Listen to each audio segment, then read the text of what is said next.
Abrimos la Biblia hoy para el tema de la Iglesia en el Evangelio según Mateo capítulo 28 y leemos ahí los versículos 16 al 20, los últimos 5 versículos del Evangelio según Mateo. Pero los 11 discípulos se fueron a Galilea, al monte donde Jesús les había ordenado, y cuando le vieron, le adoraron. Pero algunos dudaban. Y Jesús se acercó y les habló diciendo: Toda potestad me es dada en el cielo y en la tierra. Por tanto, id y haced discípulos a todas las naciones, bautizándolos en el nombre del Padre y del Hijo y del Espíritu Santo, enseñándoles que guarden todas las cosas que os he mandado, y aquí yo estoy con vosotros todos los días hasta el fin del mundo. Amén. Repasando la doctrina de la Iglesia, hemos apreciado qué es la Iglesia como un proyecto de Dios para el tiempo actual, pero que no surge en el tiempo actual, sino que está en el pensamiento de Dios en la eternidad. Por eso el apóstol Pablo, cuando habla de Iglesia en la epístola a los Efesios, habla de una proyección eterna cuando dice que Dios nos escogió desde antes de la fundación del mundo para que fuésemos santos y sin mancha delante de Él en amor. Así va la progresión de la doctrina bíblica sistematizada de la Iglesia. En el último programa hemos visto algo acerca de los dones y hoy debemos entrar en lo que se conocen como ordenanzas. Aquellas 2 ordenanzas, bautismo y cena del Señor, que Cristo estableció como rito perpetuo para la Iglesia hasta su venida. De ahí que la lectura de hoy tenga que ver con la primera de esas ordenanzas, no por importancia, sino numerándolas 1 y 2. Y la primera de ellas que vamos a reflexionar un poco en el día de hoy tiene que ver con el bautismo. Antes de eso es necesario hacer una distinción en cuanto al concepto bíblico de ordenanza. ¿Qué es la ordenanza? Voy a mencionar algunas palabras. Algunos llaman sacramentos a las ordenanzas, y esta palabra sacramento procede del latín y tenía que ver con el juramento de fidelidad que los soldados hacían a sus jefes. Con el tiempo fue tomada por la Iglesia para señalar las ordenanzas que Cristo había establecido. Los reformadores continuaron usando la palabra para referirse a la cena del Señor y al bautismo. Por su parte, la Iglesia católica romana dice que los sacramentos son elementos comunicantes de gracia, es decir, que la práctica de los sacramentos comunica una gracia especial a aquel que los realiza. Segunda palabra que quiero destacar es la palabra símbolo. Esta palabra es tomada del griego y significa una contraseña. Símbolo es todo signo exterior o representación visible de una idea espiritual o de una verdad invisible. Otra palabra es la palabra rito. Rito es una fórmula verbal, unas palabras especiales que acompañan a una ceremonia simbólica. Y finalmente, ordenanza. La ordenanza es un rito simbólico ordenado por Cristo para ser observado siempre y en todo lugar por su Iglesia, que es la expresión figurativa de verdades centradas en la fe cristiana. Por tanto, Cristo establece ordenanzas, y estas ordenanzas, conforme a la revelación del Nuevo Testamento, son solamente 2, el bautismo y la cena del Señor. Tomemos hoy la primera de ellas, el bautismo, y dejaremos la segunda, la cena del Señor, para un programa venidero si el Señor lo permite. Cristo estableció la ordenanza con toda su autoridad. Notad que hemos leído que Jesús les dijo: toda autoridad me es dada en el cielo y en la tierra. De manera que porque tengo esta autoridad, establezco una ordenanza, que vayáis a todas las naciones, que hagáis discípulos y que los bauticéis en el nombre del Padre y del Hijo y del Espíritu Santo. La Iglesia primitiva entendió el bautismo como una ordenanza y lo practicaba asiduamente. Todo aquel que creía era también bautizado. Los apóstoles bautizaron a la gente, a los creyentes, quiero decir. Los creyentes de la era apostólica lo practicaban también. Tenéis todo el libro de Hechos para seleccionar prácticas de bautismo. Y la Iglesia cristiana, en los siglos posteriores, continuó practicando el bautismo porque es una ordenanza que el Señor estableció hasta su segunda venida en relación con la Iglesia, es decir, hasta el traslado de la Iglesia a la presencia del Señor. ¿Cómo se administra el bautismo? Primeramente, Cristo estableció quiénes deben ser bautizados. Y aquí en Mateo habla de discípulos, es decir, de seguidores del Maestro. Por tanto, no se puede bautizar a cualquiera que no haya nacido de nuevo y que esté siguiendo a Cristo. Claro está, esto va a tener un problema. ¿Cuánto tiempo tengo que esperar yo para ser bautizado? Si tienen que observar mi vida minuciosamente para demostrar que efectivamente estoy siguiendo a Cristo, puede ser que pase mucho tiempo antes de ser bautizado. En tiempos apostólicos, la gente creía y era bautizada inmediatamente. Pero la Biblia es muy clara en este sentido. La fe en Cristo procede, o precede, mejor dicho, siempre a la ordenanza del bautismo. De manera que se lee en Hechos, por ejemplo, que todos los que creyeron fueron bautizados. El eunuco etíope dice a Felipe: ¿qué impide que yo sea bautizado? Y Felipe le dice: si crees, puedes. Por tanto, primeramente, antes de la práctica de la ordenanza, viene necesariamente la acción de fe que el que va a bautizarse ha depositado en el Salvador. Se señala el bautismo para mayores, nunca para niños. Algunos dicen que el bautismo de niños es la entrada a la Iglesia de Cristo, como miembros de la Iglesia que posteriormente confirmarán su fe en el Señor. Pero realmente en todo el Nuevo Testamento no aparece el bautismo establecido para niños.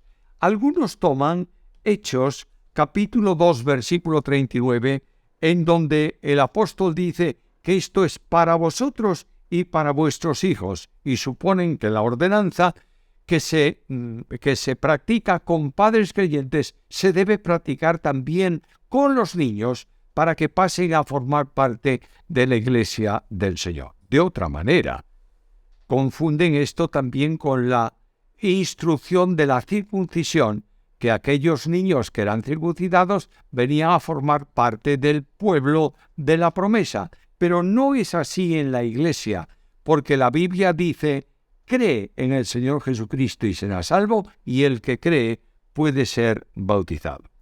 La primera mención que se hace al bautismo de niños, digo esto por curiosidad para aquellos que no tengáis claro este asunto, el bautismo de niños, la primera mención que se hace es en el año 180 después de Cristo y es hecha por Tertuliano, no para probar el bautismo de niños, sino precisamente para lo contrario, para condenar la práctica que estaba comenzando a hacerse en la Iglesia cristiana.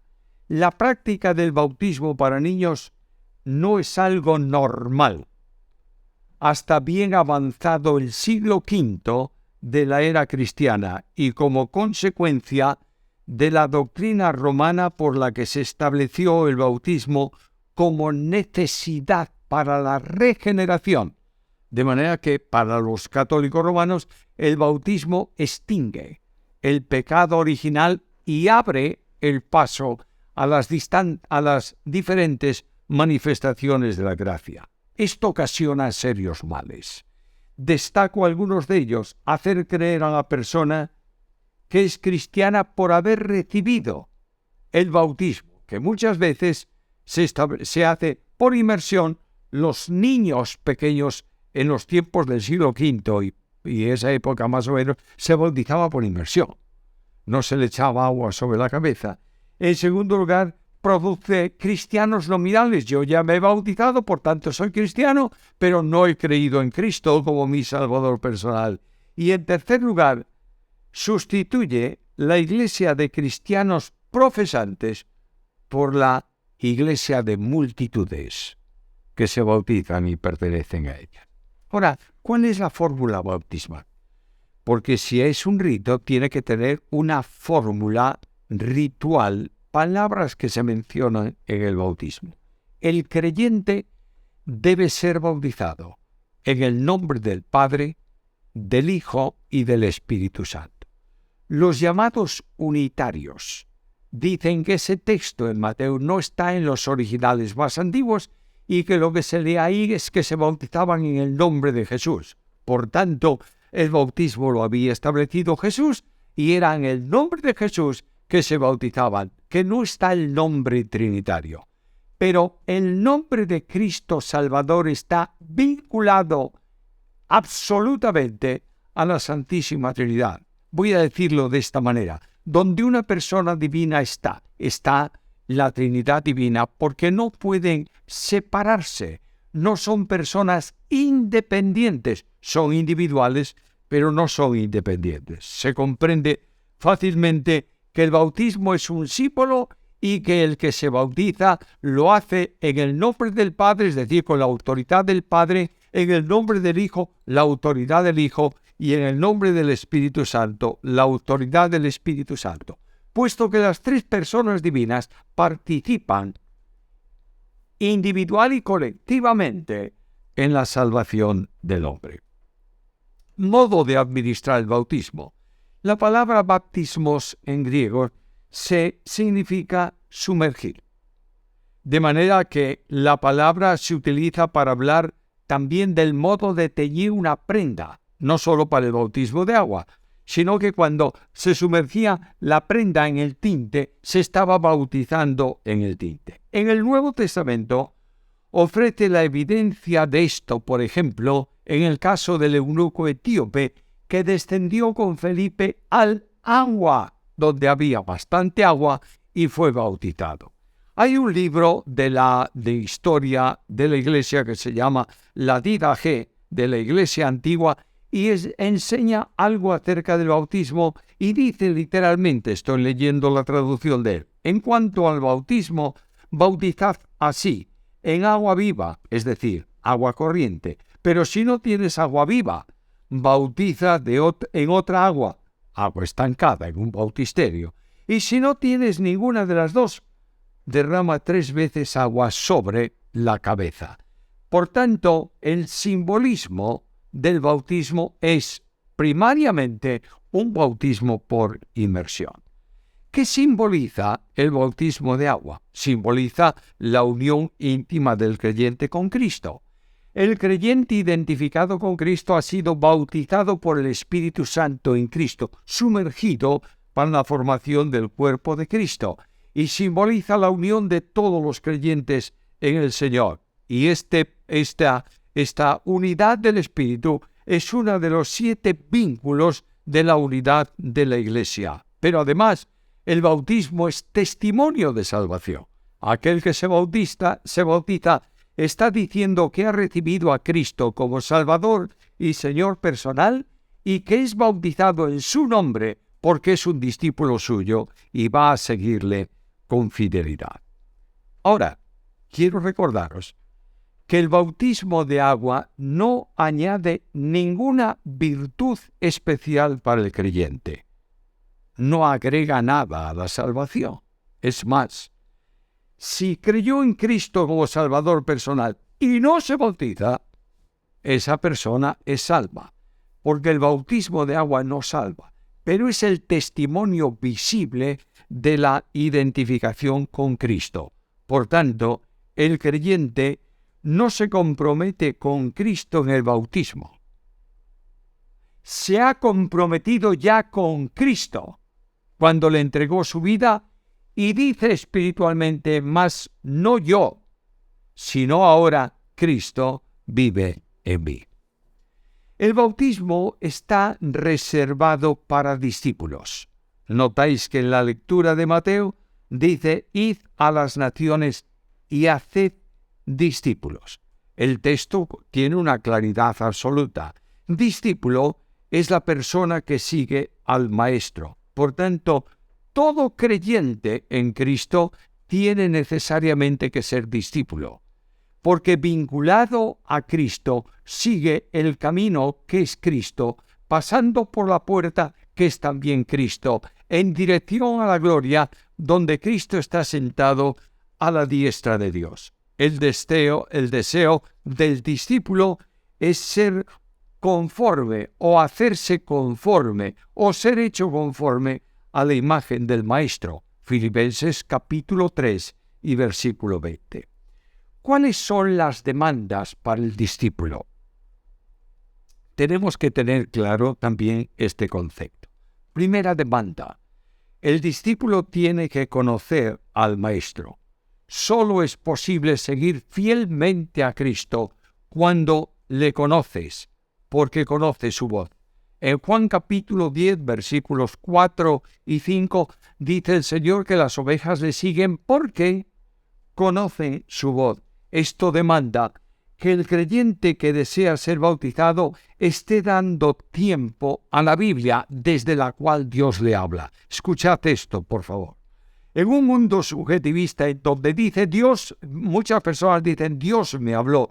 Quiero afirmar solemnemente que Dios habla solo por medio de la Biblia y el deseo del discípulo tiene que ser conformarse al Maestro. En Filipenses capítulo 3, versículo 20, está precisamente esta razón de ser de la vida cristiana.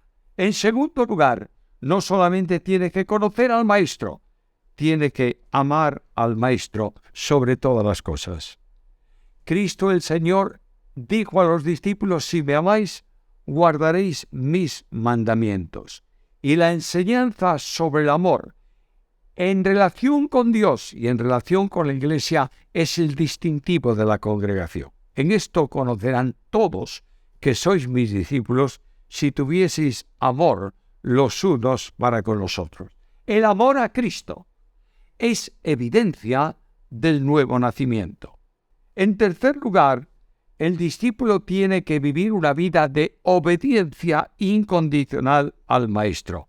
La afirmación de Cristo es muy sencilla. Si me amáis, guardad mis mandamientos. Es decir, no podéis decir que me amáis si no obedecéis, si no cumplís, si no hacéis aquello que yo os he dicho. La única manifestación de amor verdadero tiene que ver con una obediencia incondicional. Solamente obedecemos cuando realmente Cristo es el Señor. Y la obediencia es mucho más importante que cualquier aspecto de una vida religiosa. En el Antiguo Testamento, el profeta dijo al rey Saúl que Dios tiene mucho más interés en la obediencia a lo que Él establece que en los sacrificios que puedan presentarse.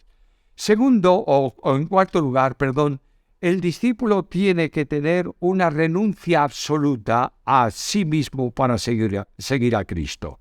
Yo leo aquellas palabras del Señor que dice que el que no renuncia a cuanto posee, incluyendo su propia vida, no puede ser mi discípulo. Lo voy a decir de una forma mucho más simple, porque para mí, Filipenses 1:21, el vivir es Cristo. ¿Quieres oírlo de otra manera? Gálatas 2:20. Con Cristo estoy juntamente crucificado, y ya no vivo yo, mas vive Cristo en mí. Y lo que ahora vivo en la carne, lo vivo en la fe del Hijo de Dios, el cual me amó y se entregó a sí mismo por mí. Esto exige una plena identificación con Cristo, en la cual el yo personal, arrogante, orgulloso, engreído, da paso al tú de Dios que es Cristo mismo. Y se sitúa Cristo en nuestra vida, para sustituir nuestro yo limitado y perverso por la grandeza del yo de Dios, que es nuestro amado Salvador. El discípulo de Cristo ama a los hermanos. Quiero decirte que si no amas a tus hermanos incondicionalmente, tienes que preguntarte si has nacido de nuevo. Lo dice Juan en su epístola, la primera carta de Juan, dice que si no amamos a nuestros hermanos, tenemos que preguntarnos si realmente hemos nacido de nuevo. Y además tiene que haber una separación del mundo. El que sigue a Cristo, Cristo dijo, no son del mundo, ellos como tampoco yo soy del mundo. No significa que no estés en el mundo, vivas en el mundo, funciones en el mundo, trabajes en el mundo, pero el mundo, su formulación espiritual, su sistema espiritual, es contrario a la voluntad de Dios. Por eso Juan dice, no améis al mundo ni las cosas que están en el mundo. El que ama al mundo, el amor del Padre no está en él. El verdadero discípulo estará llevando fruto para Dios. Juan capítulo 15 y versículo 8. Dios tiene un propósito. Cristo dijo, yo soy la vid verdadera. Y dice, el que está en mí lleva mucho fruto. Y también añade que aquel que estando en él no lleva fruto será cortado y echado fuera. No va a perder su salvación, pero ha perdido su vida de fructificación para la gloria de Dios. Debemos ir terminando esta enseñanza sobre la primera ordenanza con algunas cuestiones prácticas. ¿Cuánto tiempo tiene que transcurrir, lo mencioné antes, entre conversión y bautismo? La Biblia enseña que el creyente, una vez convertido, debe ser bautizado.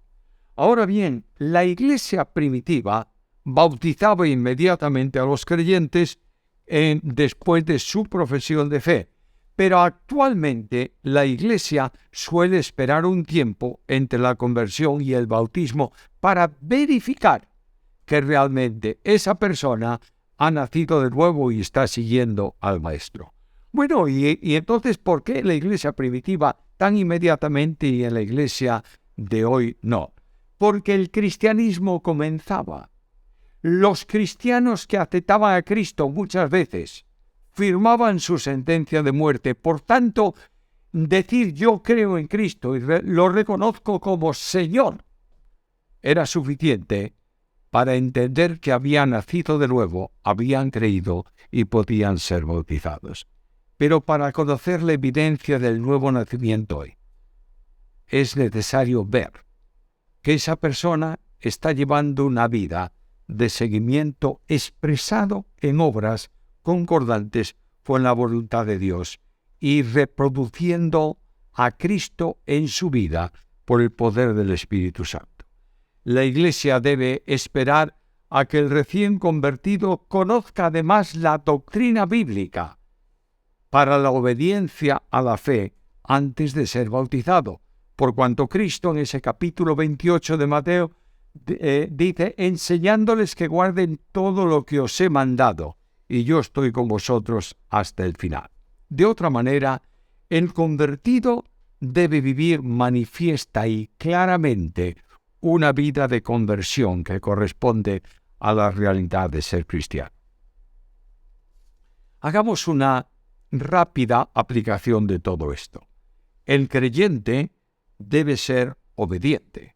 Y debe ser obediente para creer en Cristo, porque Dios lo llama a salvación y establece que crea para ser salvo, pero además antes el hombre natural era desobediente, pero ahora ha pasado a la esfera de la obediencia a la que Dios lo ha capacitado y ha traído. Ahora el creyente tiene y debe caminar en el camino de la obediencia. El creyente que desea obedecer al Señor en todo debe comenzar manifestándolo en el deseo de cumplir la ordenanza del bautismo. Llama mucho la atención, en algunas circunstancias, a personas que dicen que han nacido de nuevo, que son creyentes de hace tiempo y no tienen ningún interés en bautizarse. no olvidemos que Cristo dijo: id por todo el mundo y bautizad a los que han creído. Todo aquel que crea y sea bautizado será salvo. El mandato de bautizarse es un mandato bíblico. Por tanto, aquel que realmente obedece a Cristo tiene que tener interés en ser bautizado. El creyente debe ser una persona comprometida con Cristo desde el momento de la conversión, no desde el momento del bautismo. Es decir, se bautiza testificando que hay un compromiso con Cristo, que hay una identificación con Cristo, que esta persona identificada con Cristo fue sepultada con Cristo a muerte en el bautismo, no el bautismo de agua, sino el bautismo de Espíritu, y resucitado para justificación con Él. No tenemos que esperar al bautismo para manifestar nuestro compromiso con Cristo. Hemos de bautizarnos porque tenemos compromiso con el Señor. La Iglesia debe negar el bautismo a quienes evidencian una vida contraria totalmente al nuevo nacimiento, para evitar bautizar a quienes no han nacido de nuevo.